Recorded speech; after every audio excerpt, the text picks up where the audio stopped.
It says I'm live, so I think I'm live. Am I live? 17 of you there. There's already people posting comments and questions. Okay, here we go. You guys can hear me okay? I just want to make sure that my sound is appropriate and working. I'll just wait for someone to respond in the comments. Anytime. That's me being passive aggressive. Anybody? Can you? All good. Excellent. That is what that's what I'm waiting for. Fantastic. I'm going to, like usual, give it a few minutes just to make sure that those who are logging in or whatnot have a chance. About 32 people here right now. Let me see if I can adjust this a little bit so that I don't feel like I'm quite, there we go. Center enough, close enough. That's somebody wishing me salve, Sir David. That's there's a first time for everything, I guess. So there we go. That's was there just good questions, interesting question. What I'm going to do first is just sort of let me talk for a second here. I have format that I'm sort of finding that I like working with.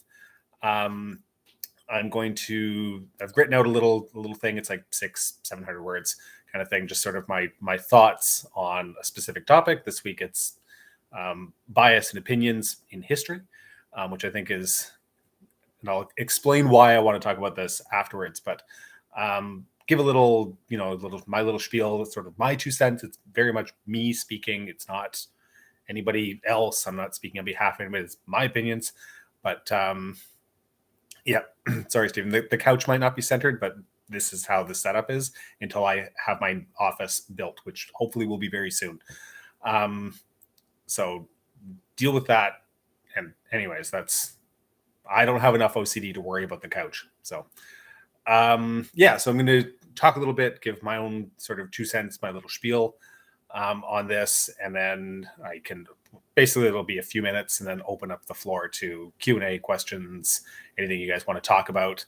Had somebody ask me a question talking about NATO ascension into Finland. Finland's ascension into NATO, which is actually a really interesting question to sort of talk about and sort of tie Cold War events into present day stuff. But we're a few minutes in here. I think I can see 56 of you, which is that is a fine number for a Thursday morning. Why don't we jump into this? When I'm giving my little spiel here, I won't be reading questions. I'm not going to be reading comments, anything like that. And I will not, and I'll just reiterate this, I won't be going back through. I don't go back to take a look. So if you have questions, comments, anything, if you want me to see them, hold on to them until after until I stop rambling. And you guys will know when I stop rambling. So why don't we jump into this? So historical bias, opinions, and history.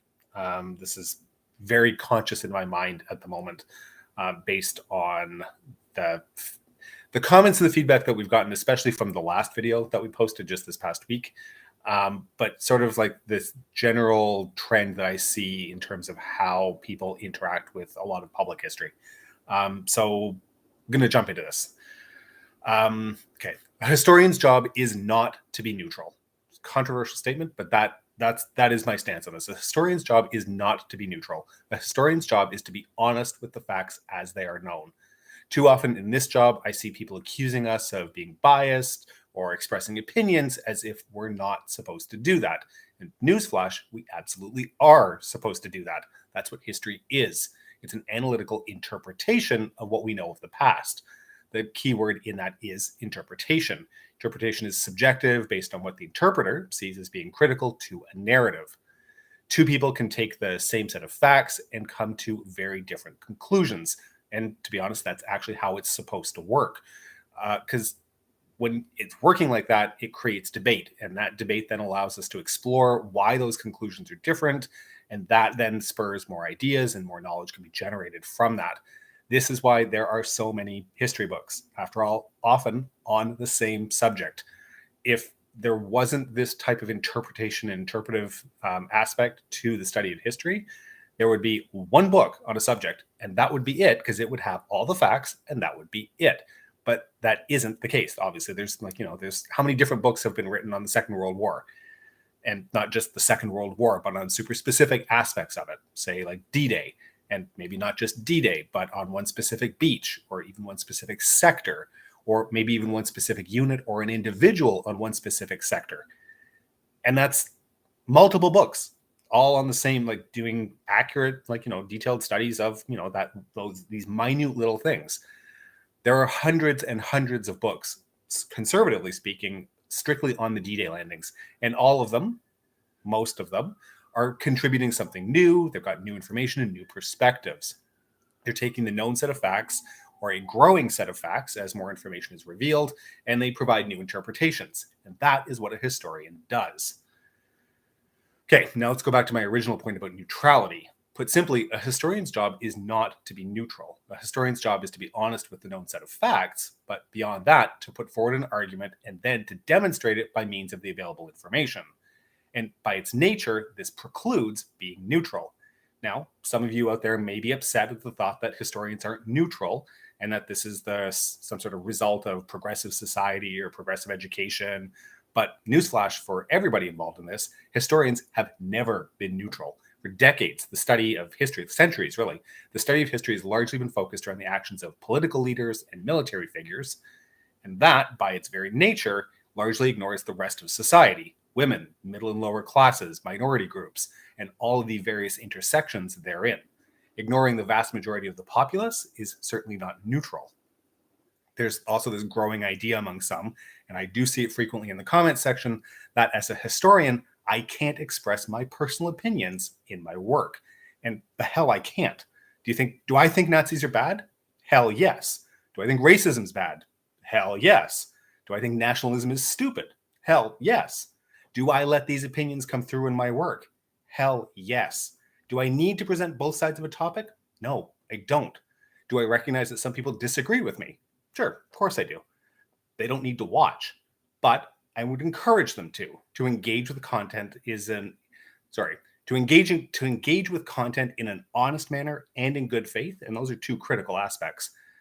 Engage with content honestly and in good faith. Question beliefs and compare them to the facts available, and that's really important as well. Understanding motivations and agendas. This is it's a process I go through myself all the time, constantly. Engaging and challenging ideas and concepts in the study of history, no matter how, Engaging and challenging ideas and concepts in the study of history, no matter how uncomfortable it may sometimes feel, is how the discipline moves forward. That's what the discipline is about. And honesty is really the key, crucial aspect to all of this. What about, like I see tons of whataboutism, sticking to the facts as we know them and as we understand them, and engaging with them and being honest with them. And it often is really, really uncomfortable, but that's what we have to do. And you can have an opinion on this, but that opinion needs to be honest with the facts as we know them. And that's my little spiel, my little bit. So yeah, that's sort of how I feel. I've had that little bit running around in my head for quite a long time. Really has been bothering me every time that I see people in the comments saying that, it's like, oh, it's like you've got a biased opinion. Like it's a biased video. It's, whatever. Yeah. Like there's no, like I have shelves of books, which my wife constantly looks at and says, you need to put those somewhere else. Shelves of books, and every single one of them, well respected, well regarded, etc. And every single one of those books has an opinion in them. That's what history is. It's a set of opinions. Do I need to present both sides? No, I don't. Do I need to understand that there is an other side? Yeah, absolutely. Do I need to engage with that? And do I need to think about that? Yes, but I don't need to present it. That's how history works. That's how a historian works. And good faith, good faith engagement and the good faith. I keep coming back to this like notion of good faith. Good faith engagement with an idea is really what it all comes down to. It's looking at the facts that are available. It's looking at the ideas that are presented and being honest and true to what you see and how you see it presented. And, you know, some people think this is a cringy statement, but everyone's truth is different, because your own past and lived experiences and like, you know, what you know and are aware of, that impacts how you interpret things. So that's very much there's my spiel. Anyways, that's welcome to the Cold War. How's that? Hopefully that sort of presents a new light for some people, and you know, hopefully this doesn't. If it receives, you know, hate in the comments, while it gets hate in the comments, I'm used to that. So,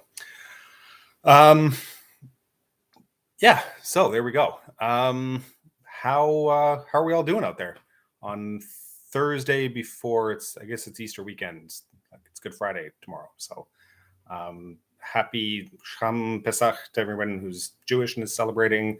I know we're in the midst of Ramadan. It's Easter weekend. It's sort of it's a nice intersection of three major religions out there. I'm missing dozens of others, I'm sure. It's almost spring. It may be spring where you are. It may be winter where you guys are. I don't know. A little further east of here, we got a massive ice storm where I live. Missed us, thankfully, here in Toronto. But yeah, that's questions.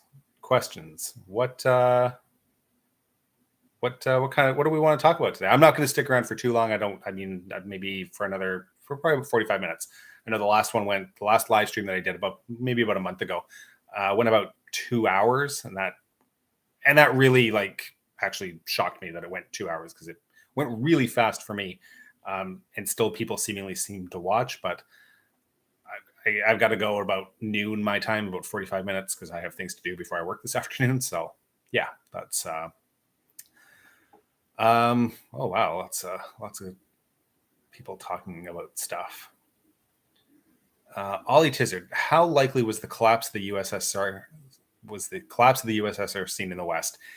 To be honest, like in the mainstream, and even amongst like professionals and analysts across the board, the end of the Cold War, like the collapse of communism in Eastern Europe and then the collapse of the Soviet Union itself, was fairly unexpected. There are a couple of outliers of people who'd said like, yeah, it's going to collapse. But there wasn't a lot of professional analysis that came into it. It's actually seen as one of the great happenstance failings, failings of oversights. I mean, it's a hell of an oversight, but people weren't expecting it all to come tumbling down the way that it did. Some people, as I said, some people very much knew that the system had a shelf life. How it came down was completely accidental. It's not like there was somebody sitting there yep, it's going to happen at 6 months from now, blah blah blah. Everyone knew that things big changes were happening, especially through the spring and the summer of '89, with there was the international picnic. Hungary and Austria had actually taken down barriers. There was East Germans that were camping out in the embassy in Prague. There's all kinds of things that were happening. But in terms of the actual collapse and the bottoming out of it all, it was very much a surprise. For the way that the wall opened, especially all of these things, is very much a surprise. Yeah, that's it's interesting, and we will get there, but that's sort of that's the closing aspects of the channel. We don't want to jump ahead too far, but it is actually a really interesting sort of story, the way that all happened.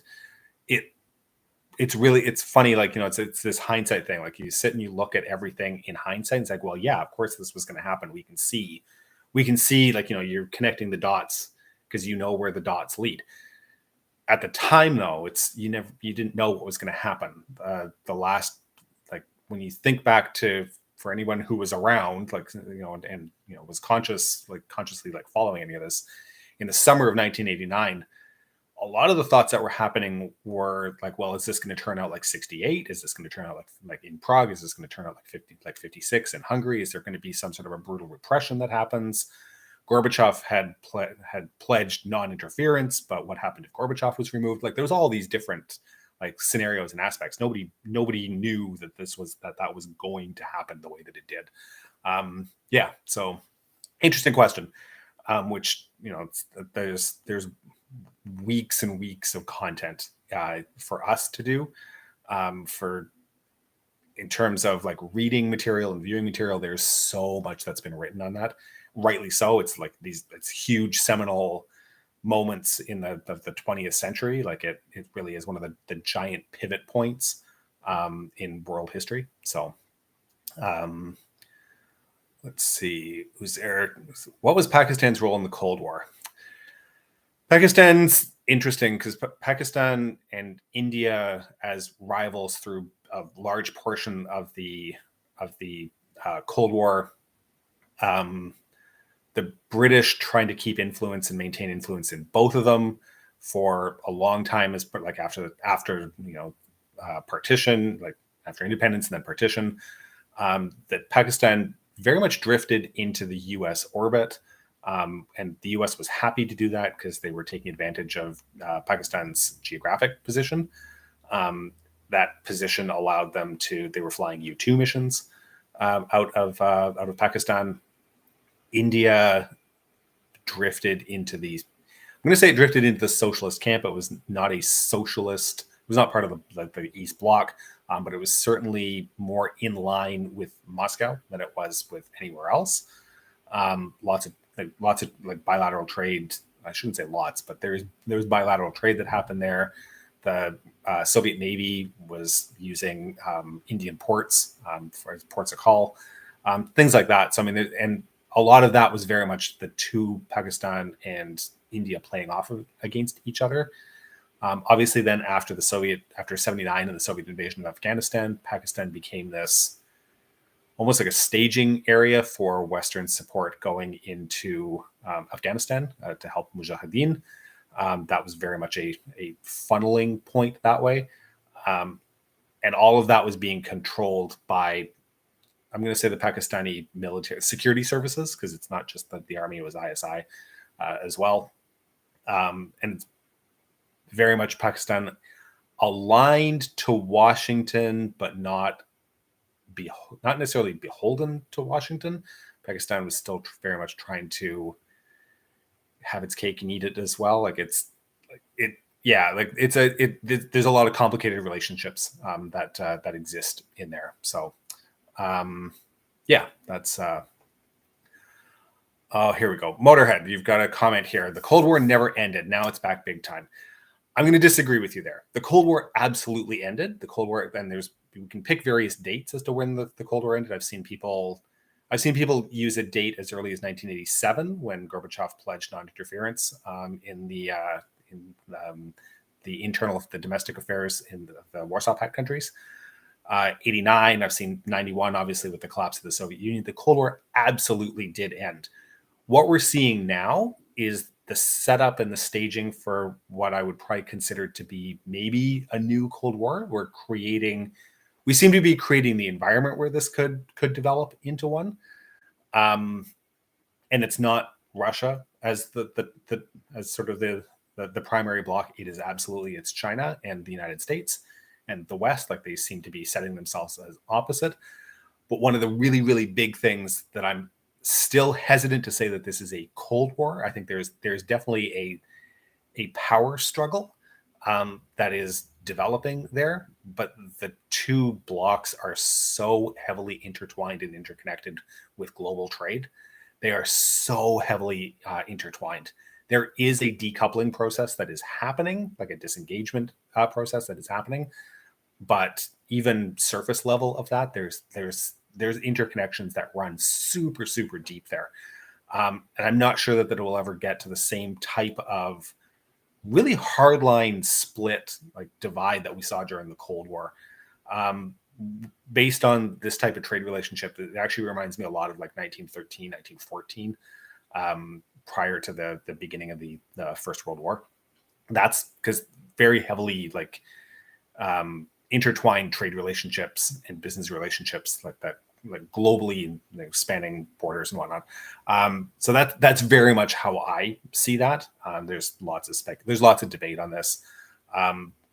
So yeah, like did the Cold War end? Yeah, 100%. It absolutely did. We can have space for a new Cold War environments to develop and to be created.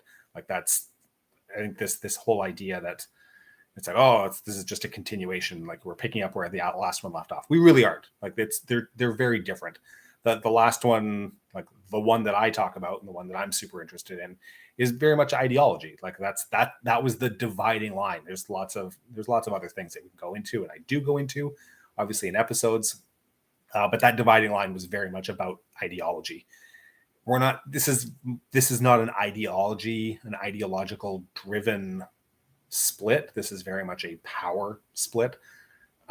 It's not about ideology. That's how I see things. So, yeah, that's a few years ago. If you'd asked me, and people had asked me a few years ago, I would have said no, absolutely not. There's no new Cold War developing.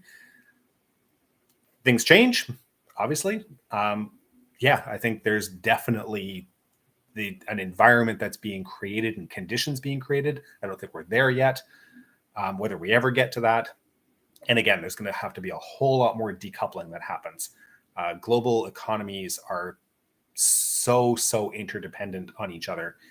Global supply chains and whatnot, even with decoupling, like there's mass, like go into any store and take a look to see where things are manufactured.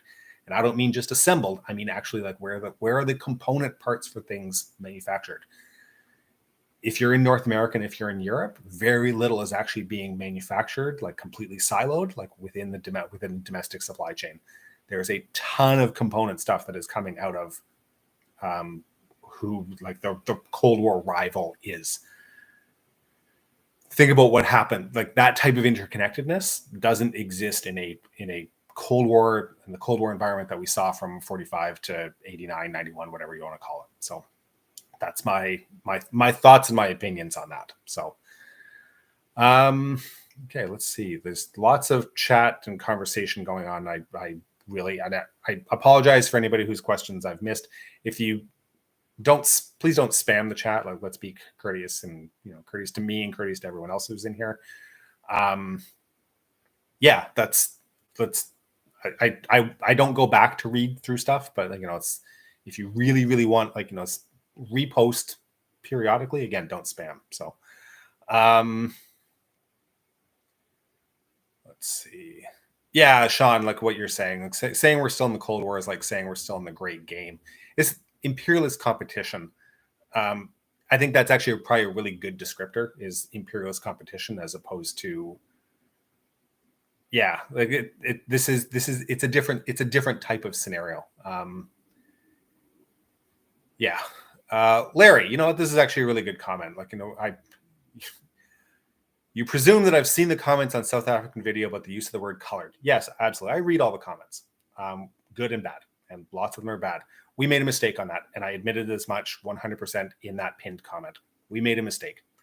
That is, and I apologize profusely to everyone. That's mistakes happen. I own that mistake. That's on me. So I'm the final editor. I should have caught that. I didn't. My apologies.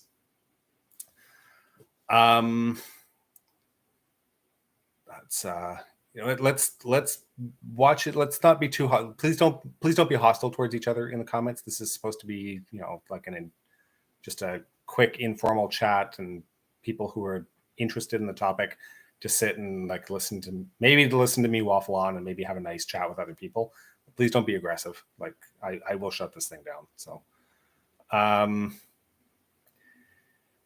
yeah. Damn it, Albert. My friend believes that AI should be used to write history because with enough data info, AI can write an objective account. Well, this is what I was just talking about in my rant at the very beginning. No, this is with enough data and info. Well, where is it getting that data and info from? This is always about interpretation. Are you suggesting, is the suggestion that AI can access the entirety of like, of history and opinion to be able to create an objective. No, it can't. Like that isn't that. I don't believe that is possible at all.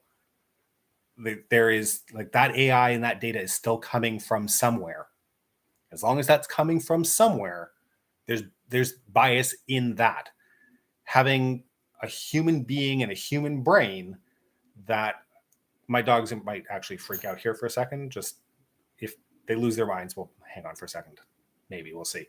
Anyways, that data is still being generated from somewhere. Having a human brain that's able to actually interpret and parse and do all those things. As I said at the beginning, a historian's job is not to be objective, it's to be honest with the facts. And there's a big difference between those. So that's how I don't AI and like ChatGPT and all these things, they're interesting tools, but they're not going to replace they shouldn't replace like the human being. They're a tool. Use them as such. It's not a replacement. So will the channel cover Prime Minister Olof Palme's role in the Cold War?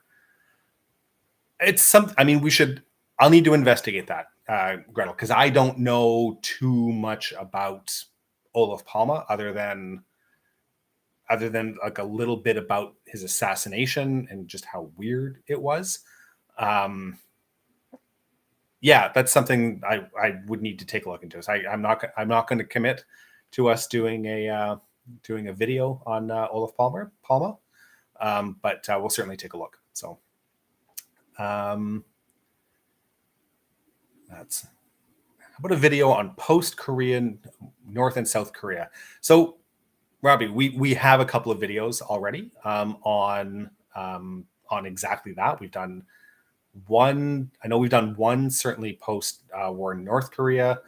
I think we've done we have done one on post Korean War South Korea up until the Second Republic, and expect more on those topics because the Koreas are fascinating.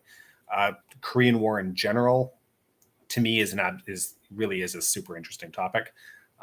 Really like quite fascinated by it. To me, and I guess I'm slightly controversial in this. To me, that's really where the Cold War, as we know it, as we understand it, that's where the Cold War started. The 5 years prior to that, there was tension. There was tension, I think is a really good word. There's no denying that there was rivalry, but I think the Cold War, as we saw it, where there's like these massive military budgets on both sides, that didn't start until the Korean War.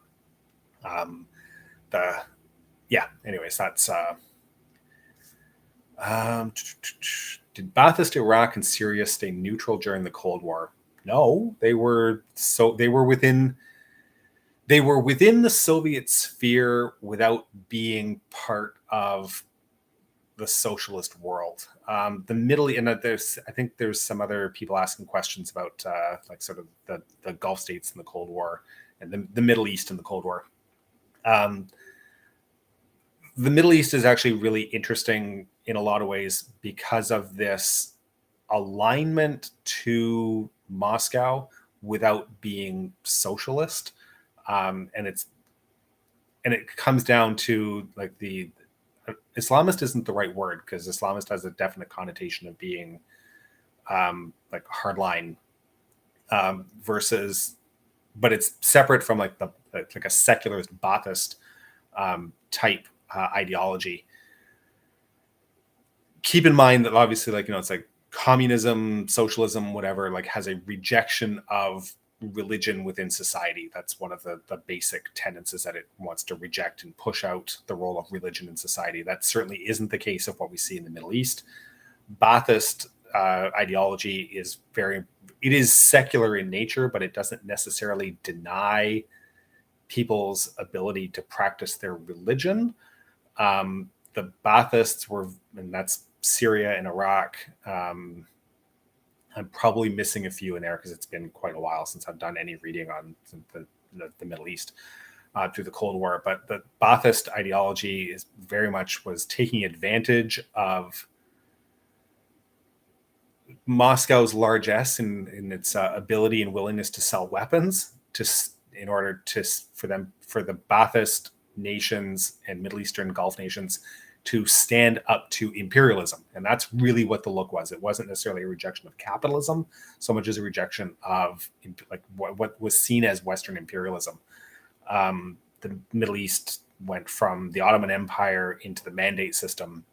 And when they finally earned and gained independence through the 30s and 40s and 50s, depending on what country you're looking at, as these countries gained their independence, in a very natural process that you see in a lot of places in the world, they pushed away like the former colonial masters. They wanted to get away from France. They wanted to get away from Britain.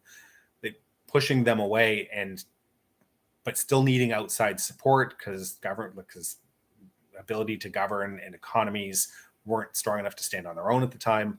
And so looking for help and assistance, and Moscow was the logical alternative to that. So that's very much that's the imperialism side of the Cold War. Like I was talking about ideology a few minutes ago, and ideology is this big driving thing where it's capitalism versus communism, except that there's this whole imperialism thing that factors in as well, and the legacy of empire, whether it be British or French, the creation of a pseudo new American empire. And a lot of Americans get really upset when I have used that expression in the past, that America wasn't an empire, and America isn't an empire. A lot of people will certainly disagree. I think there's a very, very strong and good case that America absolutely has formed an empire. That's sort of my 2 cents on what I know. That's a very brief sort of overview, and I apologize that there's not a lot of depth to that. That's sort of like what I know about Baathism and its role, sort of as this, I don't want to say third way, because third way has a different connotation to something else, but very much this non-aligned, but not necessarily aligned on ideology, if that makes any sense. So,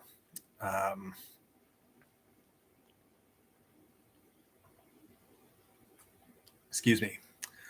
Connor, can I talk about Hoxha's Albania and a pursuit of an atheist state? Stay tuned. I want to do something on Hoxha's Albania soon. Albania is this.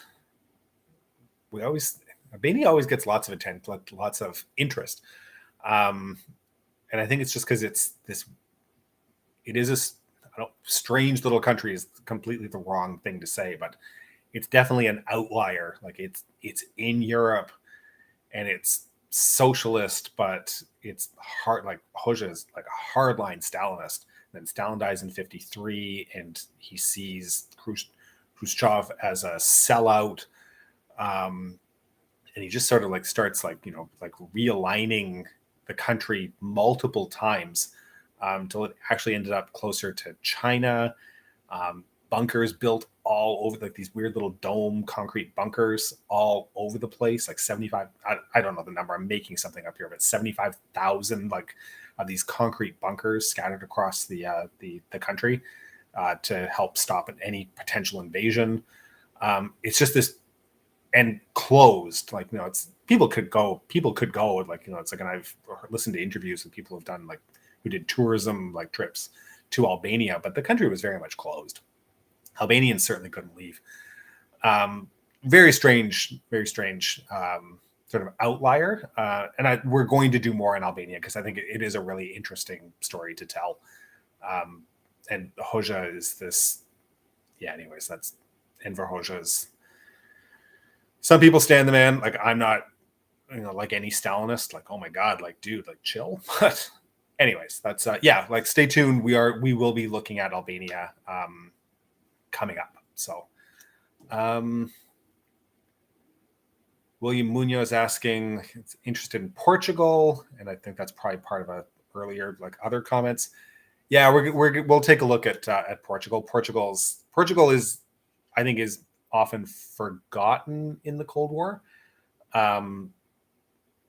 Unfairly, I mean, Salazar and, like, I'm going to call them fascist regime, like certainly a right wing, like, whether fascist, phalangist, whatever you want to call them. It's certainly like a right wing dictatorship until the Carnation Revolution, and then you start seeing the Portuguese process of decolonization in Africa was incredibly vicious and incredibly bloody, and that's sort of where the story really picks up in a lot of people's minds, with like the civil wars in Mozambique and Angola, as decolonization happened there.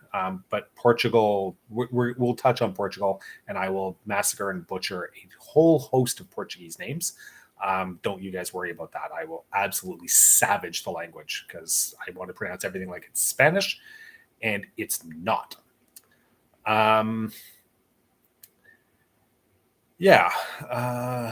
Deb Smith asking, any prospect on collabs on Sub-Saharan Africa? We will definitely be getting into more, and this ties into what I was just saying about Portugal. We'll definitely be getting into more stuff on Sub-Saharan Africa. A lot of the Sub-Saharan African Cold War stories don't necessarily really pick up until into the 60s and 70s, where decolonization and the decolonization process really, really accelerates. You saw Congo in 1960. We did an episode on that. I'd like to come back and touch more on Congo and get into some more depth on it, like Katanga, the war in Biafra, Nigeria, that civil war. That's a really awful, but really interesting story. And then the independence movements across the rest of Sub-Saharan Africa, whether that's, obviously Rhodesia, that ties into where we'll continue on our stuff with apartheid in South Africa. All of these stories, Mozambique, Angola, and there's tons of other countries there that I'm missing. I want to come back to sort of how the French process of decolonization, especially in West Africa, was very different from how the British handled decolonization. So lots of stuff. But Sub-Saharan Africa is super, super interesting, and lots of stuff. But in terms of the sort of our rough timeline, what we've been trying to like sort of work through and work with, we're getting to that good stuff soon. So stick with us, Deb. We will get to that. So, let's see. So I had a question that somebody asked about talking about Finland. And because, as most of us, I'm sure, are probably aware at this point, Finland joined as a member of NATO this week, which is a huge event. That's a really like massive thing that happens. That is a change of fundamental proportions going back to 1945, really. And the question is like sort of like, what was Finland's role in the Cold War, and like why is this so important? Why is this shift? Finland, for anybody who isn't too familiar with Finnish history, Finland used to be a part of the Russian Empire. They declared their independence following the Bolshevik Revolution, and they maintained their independence as an independent nation. But obviously, like when you've got a country like Russia, the Soviet Union, Russia, right next door, things are fraught. Got to be very careful. And then we see that in 1939 with the Winter War, and then there's the Continuation War, which the Finns maintained their independence. So you can look at it as being a win in terms of that. They lost a chunk of Karelia. There's lots of things that happen there, but by 1945, obviously you've got the Red Army as like this one of the single strongest land armies in the world, camped out on your border, and potentially could overrun you at any point. And they've been occupying like your territory. Finland was in this really strange position that it managed to get itself so it was not aligned aligned directly to Moscow. So it wasn't part of the Warsaw Pact, but like Austria, it had almost a forced neutrality. It had neutrality pretty much forced upon it, and that gave Finland in a lot of ways. It gave Finland a lot of advantages, in that it while still having to watch and maintain good relationship to Moscow, for fear of what the Soviets could do. It was also still open enough and free enough that it could trade and do business and interact with the West. So it had this like sort of this neutral Moscow leaning ish type of situation. But one of the significant factors that the Soviets needed and was most important to them was this forced neutrality, was this maintained neutrality, which the Finns did. And it meant that, it's like no joining NATO, no joining any military alliance. And there's a 900-kilometer border, like right along, like next to the Kola Peninsula, which is, and then the Gulf of Finland and the Baltic. For the Soviet Union, that is a really strategically key piece of territory. Keeping that neutral was really, really important. That's a big chunk buffer between, well, certainly to Norway, which is a NATO country, and Sweden, which is definitely West leaning, but neutral of its own accord. But coming back to Finland, the fact that the Finns, who very much valued their neutrality for a long time, they watched what's happened, let's say in the last 10 years, in the last 15, 20, 30 years, whatever. And seeing that the potential threat that a resurgent Russia could pose, especially resurgent irredentist Russia, the fact that they're willing to set aside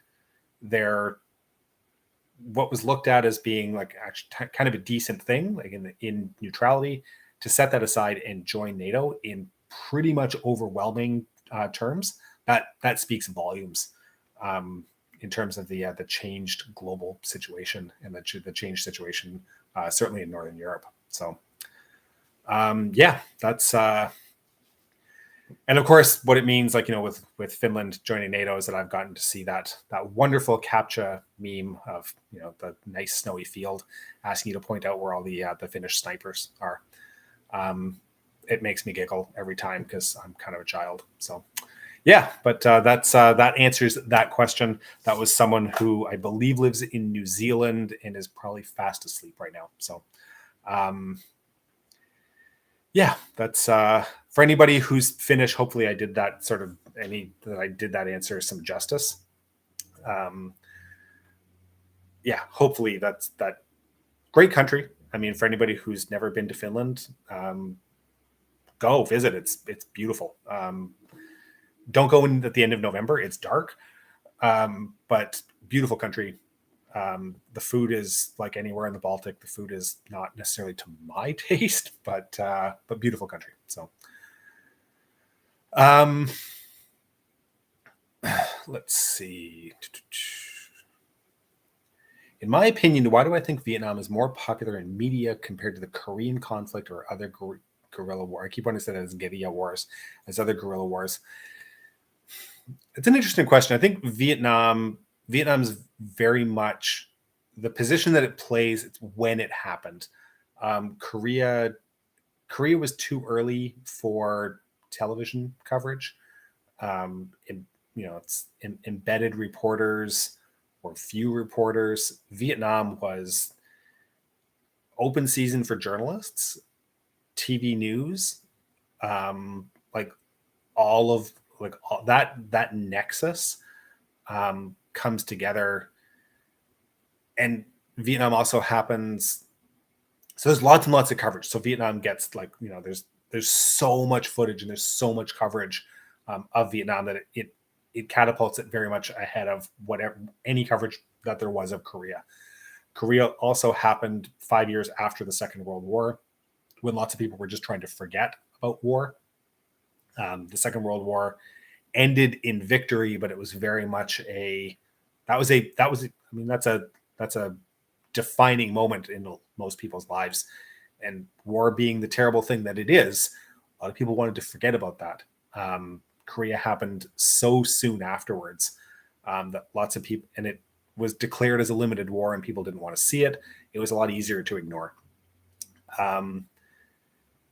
Yeah, like Vietnam also comes at a point where Vietnam was based on a like American involvement, I should say. This is the American war in Vietnam, was based on a lie. Like if you go back to the Gulf of Tonkin incident, there was an action like for the first Gulf of Tonkin incident. The second Gulf of Tonkin incident was completely made up. That was an overblown and like sort of like done as this way to justify escalating and putting further combat troops in. And that wasn't known for a while, but that came out. And you get Watergate, and I mean this intersection between an unpopular televised war and Watergate, where there's this complete lack of trust in the government as a result of Watergate.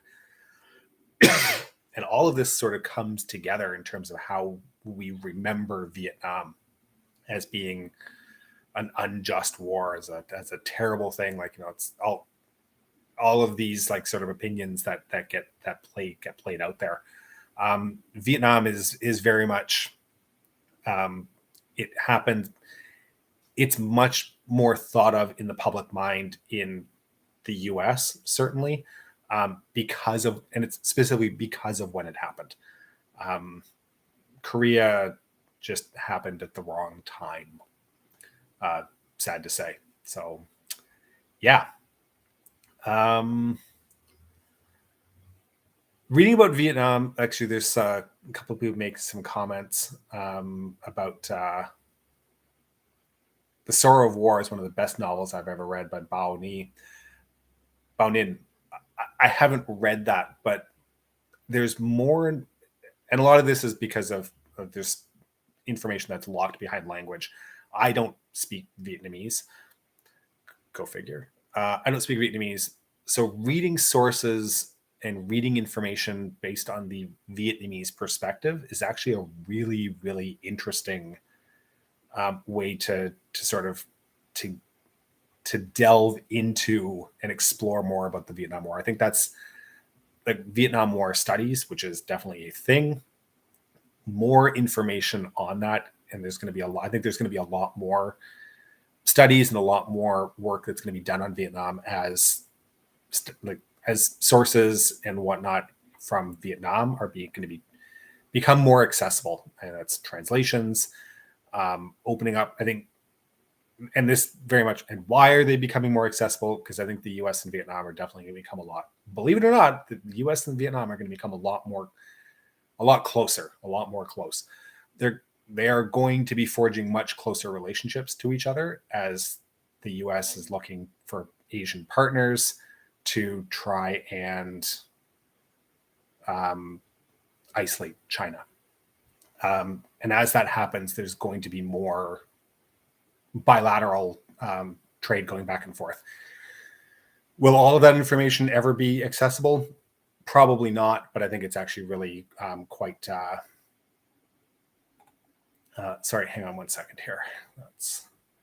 There we go. Yeah, so that's my opinion in terms of why China is not China. Why the Vietnam War is much more popularly remembered. And I don't mean that as being a popular war. I mean that as being just more remembered than the Korean War ever has been. So, there are any plans to cover Trotskyism or anti-USSR communism? Trotskyism, no. Probably not. Anti-USSR communism. I mean, probably through the Cold War period, I mean, one of the major sections of that is Maoism. We probably will get more into Maoism in China because that plays into we've touched on it with like episodes on the Sino-Soviet split and why China and the Soviet Union were so hostile towards each other. And that very much comes down to a split in ideology. That's anti-USSR communism is a really interesting thing in terms of this this rivalry, and we've tried to touch on it a little bit with the idea that often in the West, especially during the Cold War, communism was seen as being this monolithic structure, and one communist is just like another communist, which isn't the case. I mean, there's so many, like a lot of ideologies, there's so many different opinions and sects, and there's different ideas and how they interpret, like, core ideas going back to Marx, like all of these things. That it's like communism absolutely wasn't monolithic. Lots of stuff going on there. The Chinese and the Soviets hated each other, like they absolutely they distrusted each other fundamentally. So that's that question. Let's see. If the August coup succeeded and the USSR continued to exist, would the USSR and China have continued to approach and become as close as they are today? Would China and the US be closer or tripolar? I'm not and I'll repeat this again because this is important. I don't really like counterfactual history because I think it's counterfactual. The what if game is an interesting way to analyze a very specific slice at a very specific time, like what was another possibility of what could happen. But beyond that, there's so many different factors, and there's so many different things that can happen that I don't think it becomes productive, and it just turns into wish fulfillment instead.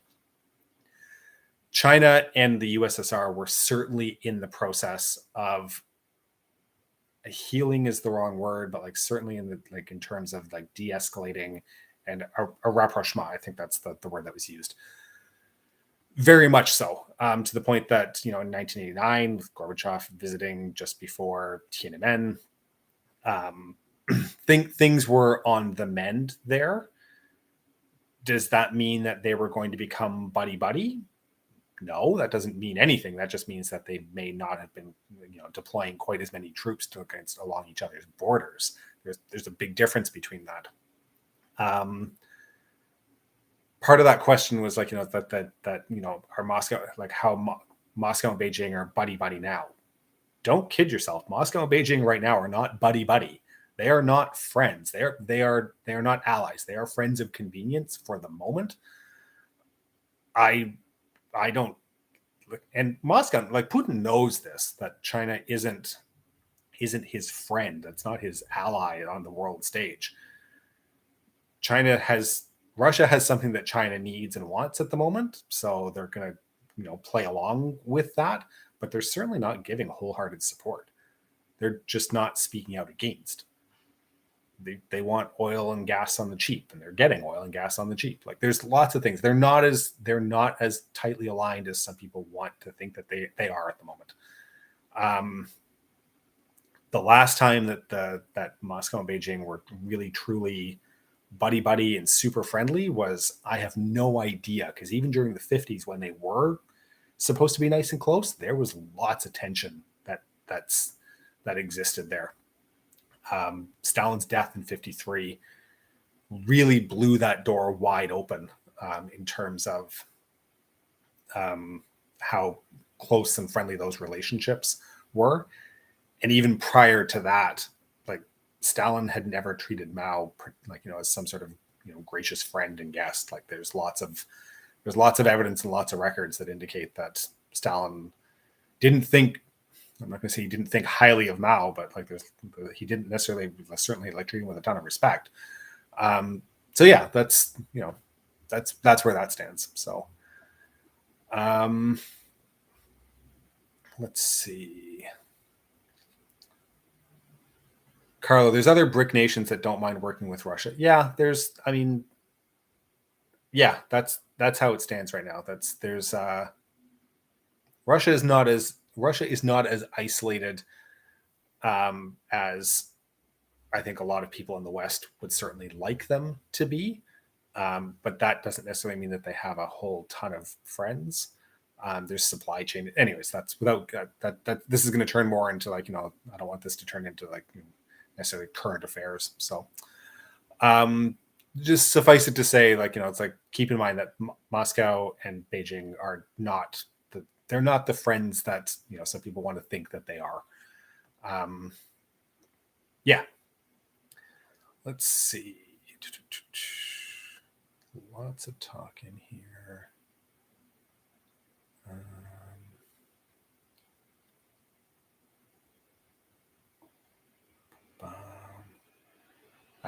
We made a video about labor movement in the U.S. Do I think that has any applicability in the Cold War?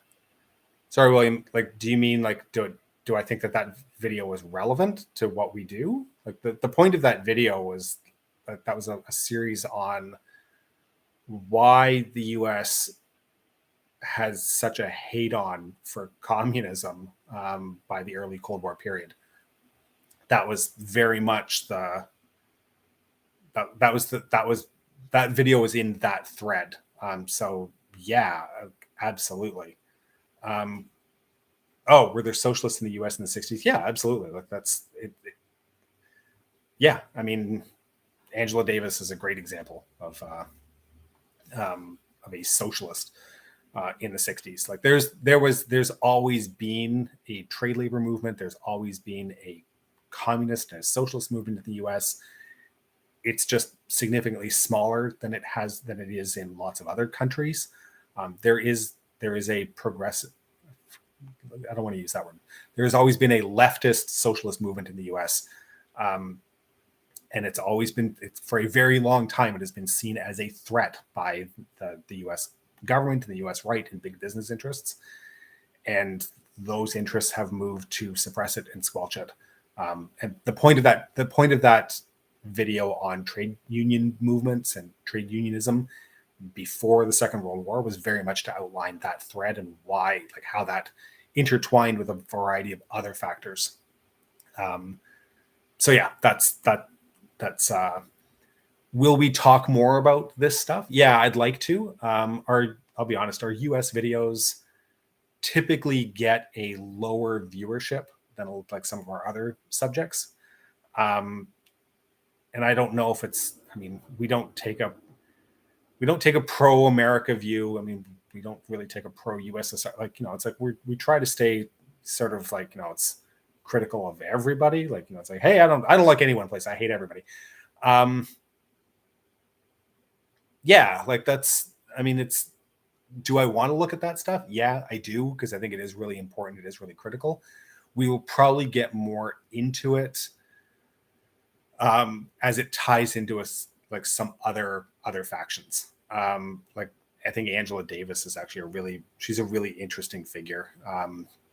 And sort of like the groups that she was involved with before becoming head of the Communist Party. So yeah, I would like to get into more of that. Yeah, so hopefully we get to that relatively soon, but we will see. So, what is going on in the comments here? This is Rami Jackson. When is Kwame Nkrumah? So we did a video on the independence of Gold Coast, which was Kwame Nkrumah coming to, obviously coming to the leadership in keep wanting to call it Gold Coast in Ghana. We haven't really done much beyond that. Kwame Nkrumah is really interesting as one of those sub-Saharan, coming back to what I was talking about with sub-Saharan Africa. He's one of those leaders, one of those interesting guys that like where he's trying to distance himself from empire, but has to do it very carefully because there's still so much economic interdependence with the Ghanaian government. Wants to pursue closer ties to another bloc, which ends up being the Soviet Union, without tying himself to them as well. It's a really fine line, a really difficult line to walk. Yeah, so that's I'd like to do something on Nkrumah, and maybe further in that light in terms of like, as an example of like that really that fine line, that difficult line to walk. So yeah, Why haven't I made a Canada video? It's too close. Like, I live here. Well, you know what? To be perfectly honest, I'm thinking no. We should do one, and I'd like to do one that's really going to piss off a whole lot of Canadians, which will be on the Arrow, because I think it's a great example of misunderstanding, misinformation, poor planning, all kinds of things that have come and created this urban legend, this urban myth of like the CF-105 Arrow was was going to be the best aircraft that's ever been designed, that would still be that would be would have been fantastic at doing everything, etc., etc. When the reality is that it's, hey, look, a dog. Hey, dog. The Arrow was not, I don't want to say it's not fit for purpose, but it was going to be absolutely fit for purpose, but its purpose had been eclipsed. So yeah, I'm thinking our first Arrow, our first Canada video will probably be on the Arrow, which I should probably jump into at some point soon, and earn the anger of a whole lot of patriotic Canadians. So, yeah, let's see. What else do we got here? Are we getting close to a video about the 64 military coup in Brazil? I'm going to say, I'll be honest, I'm going to say no, for the simple fact that I don't know anything about it. The situation in Latin America Latin America was, especially in the Southern Cone, I don't want to say stable isn't the right word, but I don't know enough about it to comment on that. Let me add that to the list of things to explore. It's probably something we do need to take a look at, and it's somewhat of that. So I'm gonna use this expression again, third way, where Brazil and Argentina and Chile, they're three countries and three governments that often sort of get lumped together as sort of being of the same type. Might try democracy every so often, but the military is always there to sort of step in and make sure everything's kind of stays how doesn't move too far left. With the result of obviously Allende and Pinochet. I don't know too much about Brazilian history specifically. Certainly a gap and a weak spot in my own knowledge. But Brazil's really interesting because Brazil isn't aligned and tied to the US, or it really is. I don't want to say it's doing its own thing, but it's very much this. It isn't aligned to Washington. It's not aligned to Moscow, which makes it relatively unusual through the Cold War, where it's one of those countries that definitely walks its own line, walks its own path, which would actually make it a really suitable topic for an episode. So thank you for that suggestion. We will keep that in mind.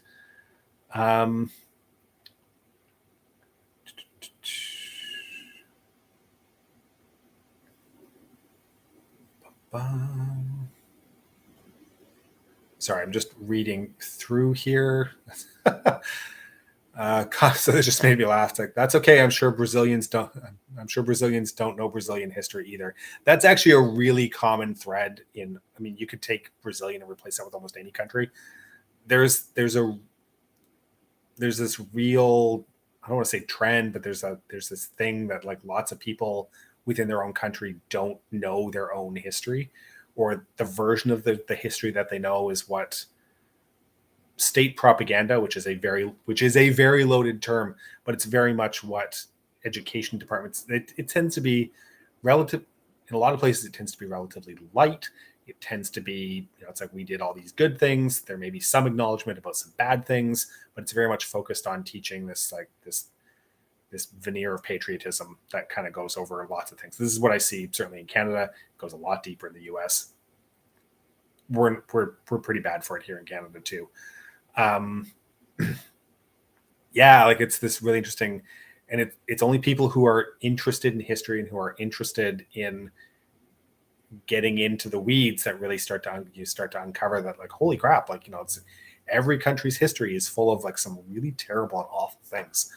Um, yeah, and being honest and being able to acknowledge that and recognize that, I think that's important. So, um, let's see. Derek's just made a comment. If I think Americans don't know their own history, ask them about their state history. But I think people know and are familiar with a version of their history. That's my point in this. It's not that they don't know, like, it's like that they know that, Tennessee joined the Union in whatever date, and et cetera, et cetera. They know those types of things, but there's a difference between knowing your history and, like, having a much fuller and complete understanding. And I think that's where there's a lot of education systems that fall down on that. And there's this glossed over version of history that people want to buy into. And it comes back to this idea that history is this way to, like, to talk about the good things in your past. We have to be able to recognize that in every nation's past and every people's past, like, there's terrible things that have happened as well. And being honest with that and recognizing that is really important. It isn't just about, like, like the good things, the glorious things, like all this fantastic stuff. My youngest child she's doing Canadian history right now, and First World War. And, like, it's like, I asked her, like, it's like, okay, well, do you know have you learned about Vimy Ridge?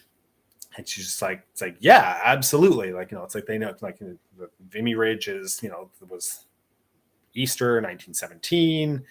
And, like, the Canadians, fought as a nation. A nation was created. And there's, they captured the ridge, and, and that's what happened. And then I asked the follow-up question. Okay, so then what happened?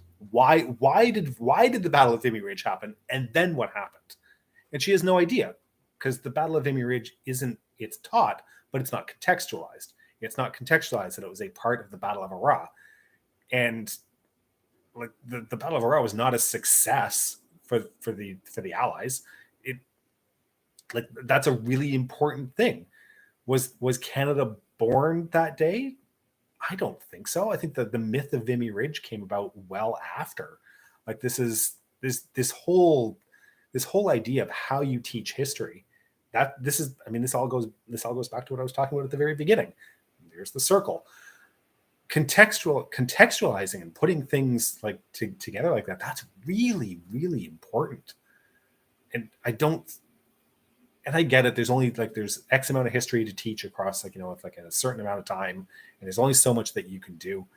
But I don't know. It's just, it irks me that seems to happen, so that people get these little snippets of, like, these fantastic things, and it's lost in the broader picture of what it actually means or how it fits together into a broader narrative.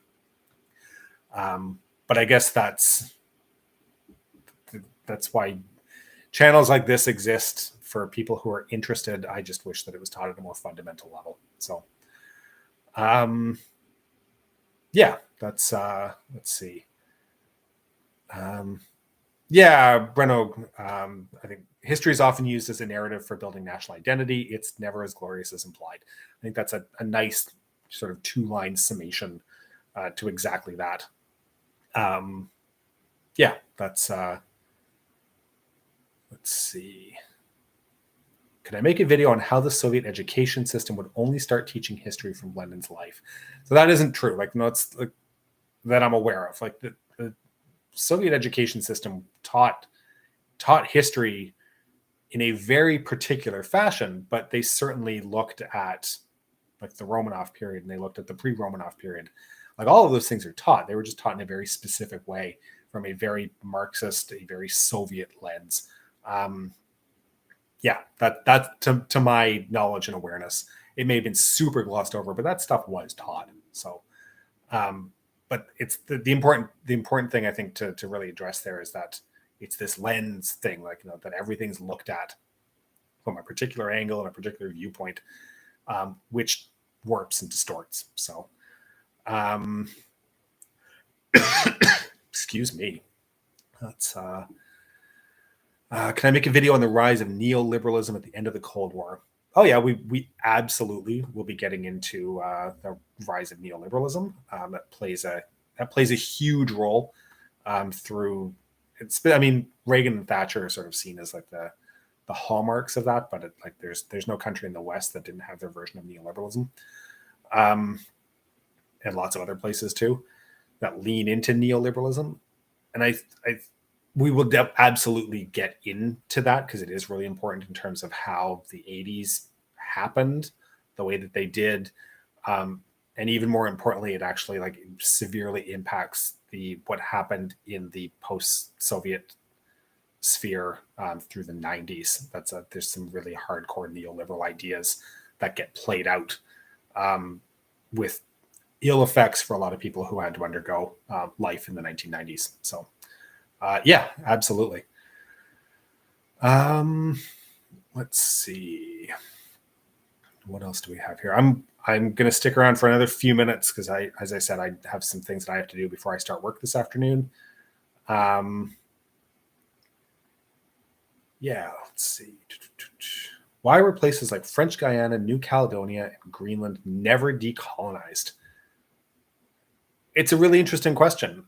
And I don't have honestly, Connor, I don't have an answer for you for that. I think there are certain places in the world that have remained colonies. Sometimes it's because the home country has never thought of actually going through allowing that to happen.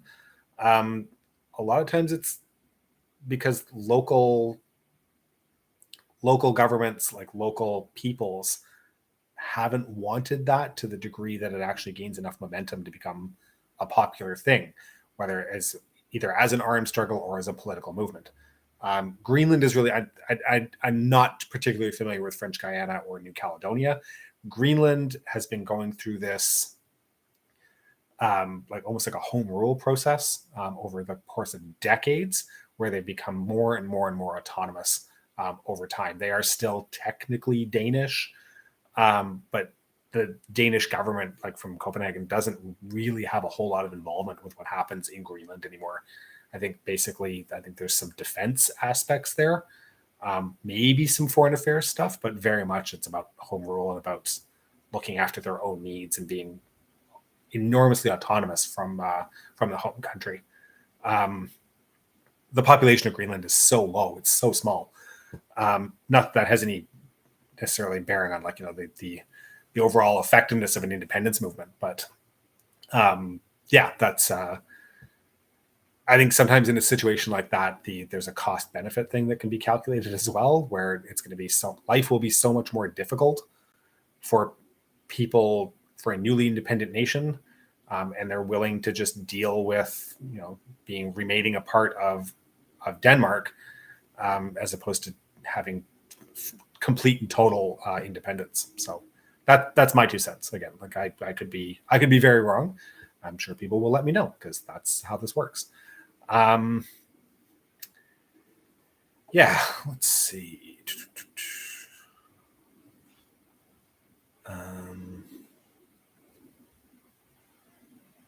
Yeah, see, there's already comments coming in. It's talking about why the French Caribbean colonies had gained rights during the French Revolution that the later empire didn't. So they were freer, more autonomous peoples. Freer, more autonomous peoples don't tend to feel as persecuted and don't seek independence quite as readily. So that's sort of just the way that works. Let's see.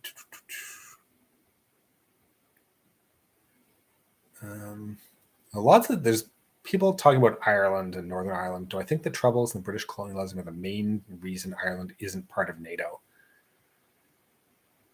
I've never actually thought about Ireland not being part of NATO. Irish neutrality is certainly a thing, and I am positive that decolonized, like, the experience of empire has a lot to do with that. But I don't want to comment on that definitively because I'm not the right person to answer that question. So not at the moment, anyways. I would have to actually I would need to do some research on that to sort of figure that out because I don't know a lot about it. So, Rezak, a video on the breakup of Yugoslavia would be pretty cool. We are going to be looking at that. That's we've sort of made an informal decision that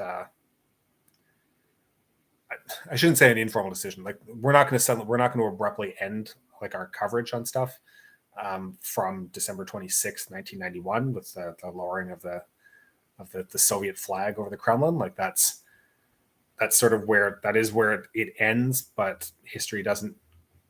Fukuyama be damned. History doesn't end, and I understand that that's not what that is all about. But we want to talk about the after effects of all of this. Like it is really, because it's a really important part of the story, and that's the wars in the Balkans. We want to talk about sort of like what was life, the post Soviet life in Central Asia. That's like civil war in Tajikistan. Like what was life in like 1995 in Poland. Like there's like all these like. It all stems directly out of like the experience of the Cold War. We want to talk about that because that is all. It's all related. It's all intertwined with each other. So, Carlo, yes, I understand. It's called the end of history, but it's not about like saying that history has ended. It's talking about that. It's this. It was written in '88, I want to say, and it's where Frank Fukuyama is talking about like the ascendancy and the victory of liberal democracy. It's not that history has ended. It's about that is what it's about. It is about like the triumph of liberal democracy and the end of ideological conflict. That's what that essay is about. It is a really interesting read. It had a very, I don't want to say it's an unfortunate title. I think it's actually a really interesting title, but it certainly gets misapplied, certainly even by myself. It gets misapplied to score cheap points. So yeah, that's Fukuyama. Go and read the article. As I said, it's a really interesting article, but certainly taken out of context by a lot of people, and I don't help things. So, yeah. Let's see. I'm going to do two more questions here, and then we'll jump out. So, let's see.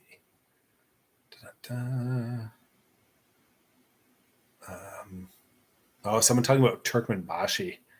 Yeah, Turkmenbashi is this. For anybody who doesn't know anything about Turkmenistan, which is probably most people in the world, following the breakup of the Soviet Union, Turkmenistan ended up with a leader, and I can't think of his name in Turkmen at the moment, but he renamed himself Turkmenbashi, like basically like leader of the Turkmen, and it like gold statues to himself. Like he renamed the city after himself. It's just this massive cult of personality, and all based on like oil and gold. Thank you, Dino. Everyone read that name. I'm not going to mispronounce that terribly right now. That's going to be one of those names where I'm going to need assistance when we actually get to an episode on Turkmenbashi. Turkmenbashi, I can say. Yeah.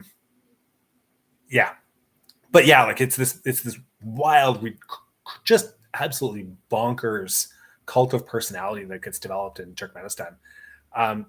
That's just, it's crazy. And outside of clearly like this kind of community, no one's ever heard of the guy. Yeah, like definitely like we'll I want to get into that kind of story because that stuff is really, really interesting. Okay, so let's I'm gonna scroll back and let's pick something here. We looked at that. Oh wait, I saw something about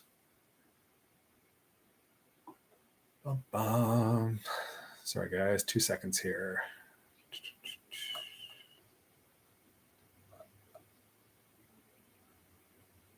The silence is killing everybody, right? Oh, I thought I saw a question about Khrushchev in there because I love talking about Khrushchev. That guy is great. I'm actually surprised. No one in this has asked me who my favorite Soviet leader was. I mean, that's as weird as that sounds, having a favorite Soviet leader. I would say that Khrushchev is probably the most. I'm going to answer my own question because I'm running this thing and I get to do that. Khrushchev to me is by far the most interesting Soviet premier, the Soviet leader. He's this guy that follows Stalin as a brutal authoritarian dictator, and Khrushchev comes up and starts, basically like he denounces the previous guy. He starts all kinds of reforms. Those reforms still maintain an authoritarian state, but it's just an easier going authoritarian state. But one of the really big things, and I think what certainly got lost for a long time during the Cold War and in some of the time afterwards,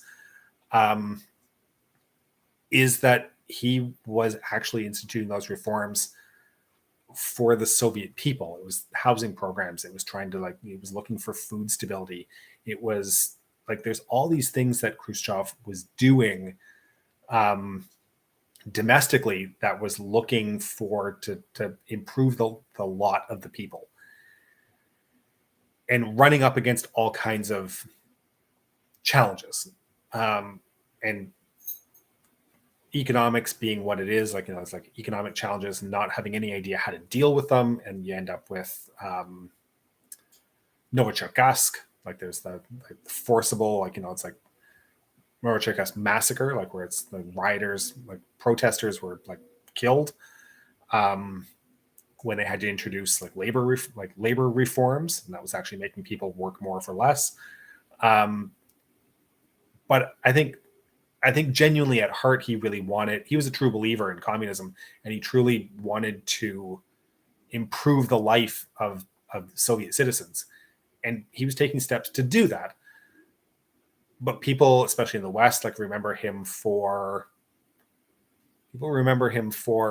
his foreign policy craziness, like the Berlin, showdowns over Berlin, and obviously the Cuban Missile Crisis.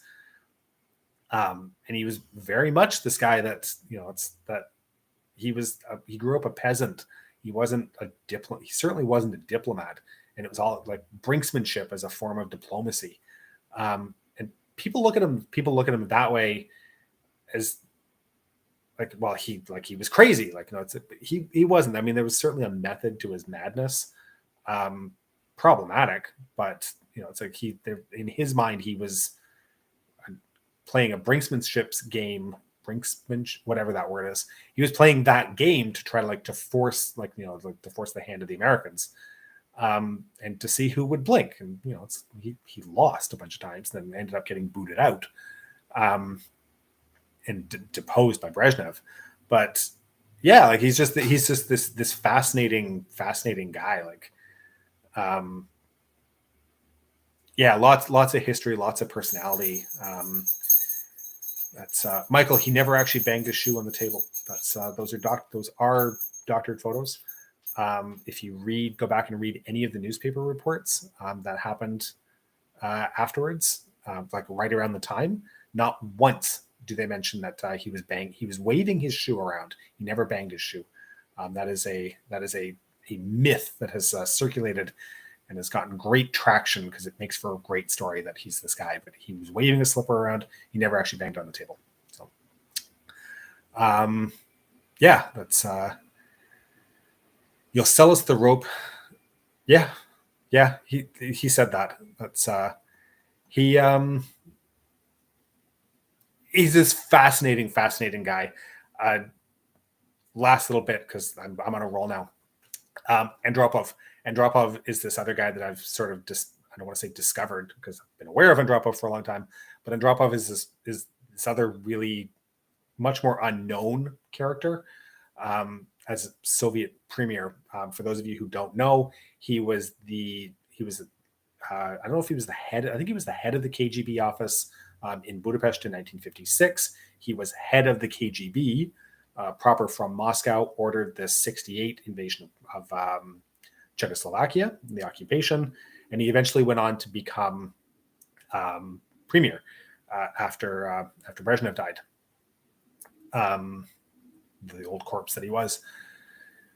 He was also Gorbachev's sponsor to the Politburo, and Andropov came to the realization through the 70s that the Soviet Union was in desperate need of reform, and wanting to bring in youth.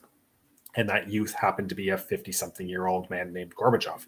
But Andropov is this fascinating, again, this really interesting, fascinating guy, where on one hand, it's, the head of the KGB, brutal tactics, the head of the, leader of the operative arm of a police state, but also making the realization later in his life that the country that he wants to serve and to protect needs to be reformed, and then going and finding the guy that he thinks will be able to do the job.